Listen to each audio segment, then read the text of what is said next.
Hello और नमस्कार। Study solutions collective YouTube channel पर आप सबका स्वागत है। भारतीय न्याय संहिता यानी बीएनएस 2023 की हमारी सीरीज को आज आगे बढ़ाते हैं। हाँ, और आज हम बात करेंगे पार्ट 6 की, जिसमें सेक्शंस 251 से लेकर 300 तक कवर होते हैं। बिल्कुल, और आज का फोकस है लोक न्याय, जन स्वास्थ्य, सुरक्षा और हाँ, धर्म से जुड़े हुए अपराध। ये टॉपिक्स यूपीएससी, पीसीएस और जुडिशरी एग्जाम्स के लिए मतलब बहुत ही जरूरी हैं। तो शुरू करने से पहले एक छोटा सा रिकैप कर लेते हैं कि अब तक हमने क्या कवर किया है। जरूर। देखिए, पार्ट 1 से 5 तक हमने पहले डेफिनेशंस और पनिशमेंट्स देखे, फिर जनरल एक्सेप्शंस और राइट टू प्राइवेट डिफेंस। उसके बाद पार्ट 3 में हमने इनकम्प्लीट क्राइम्स जैसे अबेटमेंट और कॉन्स्पिरेसी पर चर्चा की। और हाँ, पार्ट 4 और 5 तो सबसे इम्पोर्टेंट थे, ह्यूमन बॉडी और प्रॉपर्टी के अगेंस्ट ऑफेंसेस जैसे हत्या, चोरी, लूट। बिल्कुल। और अब जो पार्ट 6 है वो थोड़ा अलग है। ये स्टेट और पूरे समाज की व्यवस्था पर फोकस करता है। सही कहा। तो इस पार्ट 6 को समझने के लिए हम इसे 3 कैटेगरीज में बांट सकते हैं। हाँ बिल्कुल। पहली कैटेगरी है पब्लिक जस्टिस से जुड़ी, यानी लोक न्याय, जिसमें अपराधी को बचाना, सबूत मिटाना, ऐसी चीजें आएंगी। एग्जैक्टली। दूसरी कैटेगरी है पब्लिक हेल्थ एंड सेफ्टी, जन स्वास्थ्य और सुरक्षा, जैसे मिलावट, रैश ड्राइविंग या बीमारी फैलाना। सही। और तीसरी कैटेगरी है धर्म से संबंधित अपराध, मतलब रिलीजियस फीलिंग्स को ठेस पहुंचाने वाले मामले। हाँ, तो चलिए शुरू करते हैं। बिल्कुल। तो सबसे पहले आते हैं स्क्रीनिंग और हार्बरिंग पर, यानी सेक्शंस 251 से 253। देखिए, सेक्शन 251 सीधे सीधे कहता है कि अगर आप किसी अपराधी को सजा से बचाने के लिए कोई गिफ्ट लेते हैं या देते हैं तो वो एक तरह की रिश्वत हुई। हाँ, और ये एक अपराध है। और सेक्शन 252, हाँ, वो भी गिफ्ट लेने के बारे में है। हाँ, लेकिन वो थोड़ा स्पेसिफिक है। ये चोरी की प्रॉपर्टी वापस दिलाने के लिए गिफ्ट लेने पर है, पर इसमें एक शर्त है। क्या शर्त? शर्त ये है कि आप पुलिस को बिना बताए ये सब कर रहे हैं। अच्छा, ये इम्पोर्टेंट पॉइंट है। अब आते हैं सेक्शन 253 पर। यह है हार्बरिंग या संशय देना। संशय देना मतलब हिरासत से भागे हुए किसी अपराधी को आप खाना दे रहे हैं या छिपने की जगह दे रहे हैं, उसकी मदद कर रहे हैं। ठीक है, लेकिन इसमें एक एक्सेप्शन भी है ना, पति पत्नी वाला। हाँ, ये बहुत ही इंटरेस्टिंग है। कानून कहता है कि ये सेक्शन पति पत्नी पर लागू नहीं होता। मतलब अगर एक पत्नी अपने भागे हुए पति को छिपाती है तो वो इस सेक्शन के तहत अपराधी नहीं मानी जाएगी। बिल्कुल, कानून यहाँ पारिवारिक रिश्तों को थोड़ी अहमियत देता है। समझ गई। अब आगे बढ़ते हैं सेक्शन 254 से 256। सेक्शन 254 लुटेरों या डाकैतों को संश्रय देने के बारे में है, और इसकी सजा पर ध्यान देना जरूरी है। क्या खास है सजा में? इसमें कठोर कारावास यानी रिलीज इम्प्रिजनमेंट का प्रावधान है। अच्छा, और 255? ये पब्लिक सर्वेंट्स के बारे में है। हाँ, ये तब लागू होता है जब कोई पब्लिक सर्वेंट मतलब सरकारी अधिकारी जानबूझकर कानून की अवज्ञा करता है। किस इरादे से? इरादा ये कि किसी व्यक्ति को सजा से या उसकी प्रॉपर्टी जब्त होने से बचाया जा सके। और सेक्शन 256 भी पब्लिक सर्वेंट से ही जुड़ा है। सही। वो कहता है कि अगर कोई पब्लिक सर्वेंट गलत रिकॉर्ड तैयार करता है, जैसे झूठी रिपोर्ट, ताकि किसी को नुकसान हो या कोई अपराधी बच जाए। एग्जैक्टली। यहाँ पब्लिक सर्वेंट कीवर्ड है। इन सेक्शंस का फोकस उनकी ड्यूटी पर है। ठीक है, अब आते हैं जुडिशियल करप्शन और एप्रीहेंशन पर, सेक्शन 257 से 260। इसमें सेक्शन 257 बहुत महत्वपूर्ण है। क्यों? क्योंकि ये सीधे जुडिशियल प्रोसीडिंग्स की इंटेग्रिटी पर बात करता है। अगर कोई जज या कोई जुडिशियल ऑफिसर जानबूझकर कानून के खिलाफ कोई गलत रिपोर्ट देता है तो ये सेक्शन लागू होता है। ये तो न्याय की नींव पर ही हमला है। बिल्कुल, इसीलिए ये गंभीर माना जाता है। और सेक्शन 258? वो कहता है कि अगर कोई अथॉरिटी वाला व्यक्ति किसी को गलत तरीके से हिरासत में रखता है, जैसे पुलिस बिना किसी कारण के किसी को लॉकअप में बंद कर दे। हाँ, वही। फिर आते हैं 259 और 260। दोनों ही किसी अपराधी को पकड़ने में चूक से संबंधित हैं। इन दोनों में क्या फर्क है? बहुत आसान सा फर्क है। 259 तब लगता है जब कोई पब्लिक सर्वेंट किसी आम अपराधी को जानबूझकर गिरफ्तार नहीं करता। और 260? 260 तब लगता है जब वो अपराधी पहले से सजा याफ्ता हो, यानी कन्विक्टेड हो, और उसको पकड़ने में चूक की जाए। अच्छा, तो एक जनरल अफेंडर के लिए है और दूसरा कन्विक्टेड अफेंडर के लिए। समझ गई। यहाँ जुडिशियल इंटेग्रिटी और पब्लिक ड्यूटी दो मुख्य विषय हैं। अब आते हैं उस हिस्से पर जो पुलिस एग्जाम्स के लिए सबसे जरूरी माना जाता है, एस्केप्स एंड रेजिस्टेंस, यानी सेक्शंस 261 से 265। हाँ, सेक्शन 261 है नेग्लिजेंट एस्केप, मतलब किसी पब्लिक सर्वेंट की लापरवाही से कोई कैदी भाग जाता है। यहाँ लापरवाही दंडनीय है, इरादा नहीं। बिल्कुल, यही इसकी खास बात है। अब सेक्शन 262 है अपनी ही गिरफ्तारी में बाधा डालना। Resistance to lawful apprehension. सही। और 263 है किसी दूसरे व्यक्ति की गिरफ्तारी में बाधा डालना, जैसे पुलिस को रोकना या कैदी को भगा देना। और 264? 264 तब लगता है जब जानबूझकर इंटेंशनल ओमिशन से किसी को गिरफ्तार ना किया जाए या भागने दिया जाए। तो 261 में लापरवाही थी, 264 में जानबूझकर किया गया। एग्जैक्टली। और 2665 अन्य मामलों में गिरफ्तारी का विरोध करने पर है। इन सब का फोकस पुलिस ड्यूटी और कस्टडी पर है। अब कोर्ट और जस्टिस से जुड़े कुछ और सेक्शंस देखते हैं, 266 से 269। सेक्शन 266 है सजा की माफी या रिमिशन की शर्तों का उल्लंघन। जैसे किसी को पैरोल पर छोड़ा गया और उसने पैरोल की शर्त तोड़ दी। हाँ, बिल्कुल वही। फिर है 267 जो कि इंपॉर्टेंट है, insult to court. Contempt of court जैसा? हाँ, लेकिन ये contempt in the face of court है, मतलब जुडिशियल प्रोसीडिंग के दौरान ही जज के सामने ही उनका अपमान करना। समझ गए। और 268 पर्सोनेशन ऑफ अ जूरर और असेसर। इसका मतलब है किसी और अधिकारी होने का नाटक करना। फिर आता है 269, ये भी काफी कॉमन है शायद। हाँ, ये तब लगता है जब कोई व्यक्ति बेल पर छूटने के बाद कोर्ट में हाजिर नहीं होता, जिसे हम आम भाषा में भगोड़ा घोषित होना कहते हैं। एक तरह से वही यहाँ जुडिशियल अथॉरिटी और कंटेम्प्ट पर जोर है। तो ये तो हो गए न्याय से जुड़े अपराध। अब आते हैं पब्लिक हेल्थ पर, सेक्शन 270 से 273। इसमें सबसे पहले है सेक्शन 270 जो पब्लिक न्यूसेंस या लोक न्यूसेंस को डिफाइन करता है। क्या है पब्लिक न्यूसेंस? कोई भी ऐसा काम जो आम जनता को चोट, खतरा या अनोयंस मतलब शोभ पहुंचाए।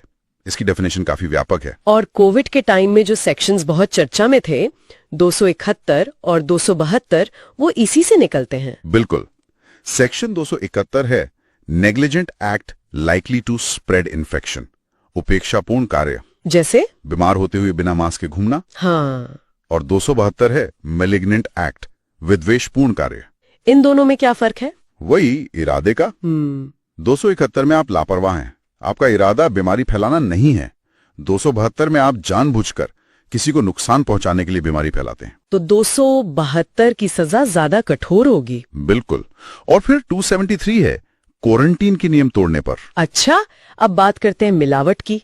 फूड एंड ड्रग्स, सेक्शन 274 से 278। सेक्शन 274 है खाने पीने की चीजों में मिलावट करना। इसकी शर्त क्या है? शर्त यह है कि मिलावट से वो चीज सेहत के लिए हानिकारक या नॉक्शियस बन जाए। और 275 है ऐसा मिलावटी खाना बेचना। हाँ। फिर आते हैं ड्रग्स या औषधियों पर। 276 है दवाइयों में मिलावट, जैसे दवाई की ताकत कम कर देना। सही। या उसको बदल देना। और 277 है ऐसी मिलावटी दवाई बेचना। और 278 भी है। हाँ, 278 है किसी एक दवाई को दूसरी दवाई बताकर बेचना। ये एक तरह का मेडिकल फ्रॉड है। ये तो बहुत गंभीर है। जरूर। अब आगे बढ़ते हैं एनवायरनमेंट और रैश ड्राइविंग पर, 279 से 283। 279 है जलाशय का पानी गंदा करना। 280 है एयर पोल्यूशन। हाँ। और अब आता है सबसे इंपॉर्टेंट, सेक्शन 281, रैश ड्राइविंग, उतावलेपन से वाहन चलाना। इसकी दो शर्तें हमेशा याद रखनी चाहिए। पहली कि ये पब्लिक वे यानी सार्वजनिक मार्ग पर होना चाहिए। बिल्कुल। और दूसरी कि इससे मानव जीवन को खतरा हो। सिर्फ तेज चलाना काफी नहीं है। समझ गई। फिर है 282, रैश नेविगेशन, मतलब नाव चलाना। हाँ। और 283 है मिसलीडिंग लाइट या बुई दिखाना जिससे जहाज भटक जाएं। अच्छा, इसके बाद पब्लिक सेफ्टी और नेग्लिजेंस से जुड़े सेक्शंस का एक पूरा ग्रुप है, 284 से 291 तक। हाँ, इन्हें हम जल्दी से कवर कर सकते हैं। इन सब का लॉजिक एक जैसा है, नेग्लिजेंस। जैसे 284 है ओवरलोडेड या अनसेफ नाव में सवारी ले जाना। 285 है पब्लिक वे पर कोई बाधा या खतरा पैदा करना, जैसे सड़क पर गड्ढा खोद कर छोड़ देना। ठीक है। फिर 286 से लेकर 291 तक अलग अलग चीजों के संबंध में लापरवाही है। सही। 286 है जहरीले पदार्थ यानी पॉइजन के साथ लापरवाही। 287 है आग या फायर के साथ। 288 एक्सप्लोसिव या विस्फोटक पदार्थ। 289 मशीनरी के साथ। 290 बिल्डिंग गिराने या रिपेयर में। और 291 291 है जीव जंतु या एनिमल्स के संबंध में लापरवाही। इसका कोई एग्जाम्पल? जैसे अपने पालतू कुत्ते को खोला छोड़ देना ओह, और वो किसी को काट ले तो उसके मालिक पर यह सेक्शन लग सकता है। अच्छा, तो इन सब में कॉमन नेग्लिजेंस है। बिल्कुल। अब आते हैं आखिरी हिस्सों पर, ऑब्सेनिटी, मॉरल्स और लॉटरी। 292 से 297। सेक्शन 292 पब्लिक न्यूसेंस के लिए जनरल पेनल्टी देता है। मतलब जहां कोई स्पेसिफिक सजा नहीं दी गई हो। हाँ, वहां सिर्फ जुर्माना लगता है। 293 कहता है कि अगर आपको न्यूसेंस रोकने का ऑर्डर मिला है और आप फिर भी उसे जारी रखते हैं तो उसकी सजा अलग है। ठीक है, अब 294 पर आते हैं, अश्लील पुस्तकें बेचना। हाँ, लेकिन इसमें एक एक्सेप्शन है। अगर वो चीज धार्मिक, वैज्ञानिक या कलात्मक उद्देश्य के लिए है तो उसे अनुमति है। ये तो जरूरी है। फिर है 295, अश्लील वस्तुएं बच्चों को बेचना। हाँ, यहां एक बदलाव है। आईपीसी में यंग पर्सन शब्द था, बीएनएस में अब चाइल्ड यानी 18 साल से कम उम्र का बच्चा, ये शब्द इस्तेमाल किया गया है। ये एक अच्छा बदलाव है। और सबसे चर्चित सेक्शन 296, अश्लील कार्य और गाने। इसके लिए भी 2 शर्तें हैं। पहली, ये पब्लिक प्लेस या सार्वजनिक स्थान पर हो, और दूसरी कि इससे दूसरों को अनॉयंस या क्षोभ हो, किसी को परेशानी होनी चाहिए। समझ गई। और 297 है लॉटरी ऑफिस रखना। हाँ, लेकिन शर्त यह है कि वो लॉटरी सरकार द्वारा अनऑथराइज्ड हो। अनऑथराइज्ड। ठीक है, अब आखिरी विषय, धर्म से संबंधित अपराध। सेक्शंस 298 से 300। सेक्शन 298 है किसी पूजा स्थल को अपवित्र करना। यहाँ इरादा इंपॉर्टेंट है। इरादा, किसी वर्ग के धर्म का अपमान करना। हाँ। फिर आता है सेक्शन 299 जो बहुत ही महत्वपूर्ण है, आईपीसी का 295A, धार्मिक भावनाओं को ठेस पहुंचाना। बिल्कुल। मैलिशियस एक्ट्स, यहाँ हर शब्द जरूरी है। डेलिबरेट एंड मैलिशियस इंटेंशन, जानबूझकर और विद्वेषपूर्ण इरादे से। सिर्फ आलोचना करना इसमें नहीं आएगा। बिल्कुल। आखिरी सेक्शन है 300, धार्मिक जमाव या सभा में विघ्न डालना, जैसे पूजा या नमाज के दौरान शोर मचाना। सही। तो ये थे सेक्शन 251 से 300। तो अगर हम इस पूरी चर्चा को एनालाइज करें तो कुछ ग्रुप्स निकल कर आते हैं, जैसे नेग्लिजेंस वाला ग्रुप। हाँ, देखिए, section 281 rash driving, 286 poison, 287 fire, 291 animals. इन सब में कॉमन लॉजिक क्या है? इन सब में इरादा नहीं है। बिल्कुल, इनमें इंटेंशन नहीं बल्कि नेग्लिजेंस या लापरवाही दंडनीय है। आपकी एक ड्यूटी ऑफ केयर है जिसे आपने नहीं निभाया। और दूसरा ग्रुप पब्लिक हेल्थ वाला, जिसमें बीमारी फैलाने के सेक्शंस थे। हाँ, 271 और 272, इनके बीच का फर्क एक बार फिर साफ कर लेते हैं। 271 है लापरवाही से फैलाना, मतलब आपको पता था खतरा है और आपने सावधानी नहीं बरती, इसकी सजा कम है। और 272 है जानबूझकर मलिशियस इरादे से फैलाना, जिसमें सजा कठोर है। और यूपीएससी मेंस में इसे एपिडेमिक डिजीजेस एक्ट के साथ जोड़कर पढ़ा जाता है। ये तो एक बहुत अच्छा पॉइंट है। Right. अब एग्जाम के पर्सपेक्टिव से कौन से सेक्शन सबसे ज्यादा इंपॉर्टेंट? देखिए, कुछ हाई वेटेड सेक्शंस हैं जिन्हें बिल्कुल याद रखना चाहिए, जैसे BNS 281 rash driving, BNS 299 religious sentiments, BNS 261 police negligence in escape, BNS 274 food adulteration और BNS 296 ऑब्सीन एक्ट्स। ये 5 तो याद रखने ही हैं। और ऐसी कोई चीजें हैं जहां स्टूडेंट्स अक्सर गलती करते हैं, एग्जामिनर ट्रैप्स? हाँ, बिल्कुल। 3 कॉमन ट्रैप्स हैं।